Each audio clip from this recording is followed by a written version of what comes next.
জান্নাতে যাওয়ার জন্য খুবই গুরুত্বপূর্ণ 11টি ছোট আমল সম্পর্কে চলুন জেনে আসি। আমল 1। প্রত্যেক অজুর পর কালেমা শাহাদত পাঠ করুন। আশহাদু আল্লা ইলাহা ইল্লাল্লাহু ওয়াহদাহু লা শারীকা লাহু ওয়া আশহাদু আন্না মুহাম্মাদান আবদুহু ওয়া রাসূলুহু। এতে জান্নাতের 8টি দরজার যে কোনো দরজা দিয়ে প্রবেশ করতে পারবেন। সহিহ মুসলিম 234। আমল 2। প্রত্যেক ফরজ সালাত শেষে আয়াতুল কুরসি পাঠ করুন। এতে মৃত্যুর সাথে সাথে জান্নাতে যেতে পারবেন। সহিহ নাসাই সিলসিলা সাহিহা 972। আমল 3।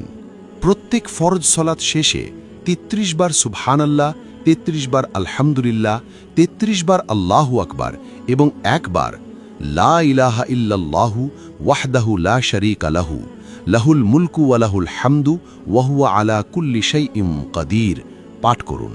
এতে আপনার অতীতের সব পাপ ক্ষমা হয়ে যাবে। সহিহ মুসলিম 1228। আমল 4। প্রতি রাতে সূরা মুলক পাঠ করুন। এতে কবরের শাস্তি থেকে মুক্তি পেয়ে যাবেন। সহিহ নাসাই, সহিহ তারগিব, হাকিম 3839, সিলসিলা সাহিহা 1140। আমল 5। রসূল সাল্লাল্লাহু আলাইহি ওয়াসাল্লামের উপর সকালে 10 বার ও সন্ধ্যায় 10 বার দরুদ পড়ুন। এতে আপনি নিশ্চিত রসূল সাল্লাল্লাহু আলাইহি ওয়াসাল্লামের সুপারিশ পাবেন। তাবরানী, সহিহ তারগিব 665। আমল 6। সকালে 100 বার ও বিকালে 100 বার সুবহানাল্লাহিল আযীমি ওয়া বিহামদিহি পড়লে সৃষ্টিকুলের সমস্ত মানুষ থেকে বেশি মর্যাদা দেওয়া হবে। সহিহ আবু দাউদ 5091। রাসূল সাল্লাল্লাহু আলাইহি ওয়াসাল্লাম বলেন, যে ব্যক্তি সুবহানাল্লাহিল আযীমি ওয়া বিহামদিহি পাঠ করে তার জন্য জান্নাতে একটি খেজুর গাছ রোপণ করা হয়। তিরমিজি 3464। আমল 7।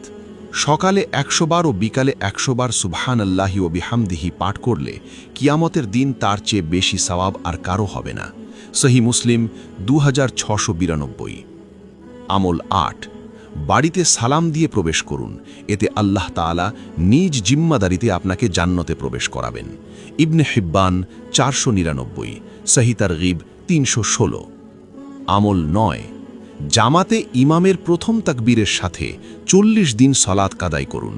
এতে আপনি নিশ্চিত জাহান্নাম থেকে মুক্তি পেয়ে যাবেন। তিরমিজি, সিলসিলা সাহিহা 747, সহিহ তারগিব 404। আমল 10। প্রতি মাসের আয়ের একটা অংশ ইয়েতিমখানা বা মসজিদ, মাদ্রাসা বা গরিব দুঃখী, বিধবা ও দুস্থদের মাঝে দান করবেন, হোক সেটা অতি অল্প। এতে আপনি আল্লাহ তাআলার কাছে জিহাদকারীর সমতুল্য হবেন। সহিহ বুখারী। আমল 11। মহিলারা 4টি কাজ করবেন। 1. 5 ওয়াক্ত সলাত, 2. রমজানের সিয়াম, 3. লজ্জাস্থানের হেফাজত, 4. স্বামীর আনুগত্য করুন। এতে জান্নাতের যে কোনো দরজা দিয়ে প্রবেশ করতে পারবেন। সহিহ ইবনে হিব্বান 4163।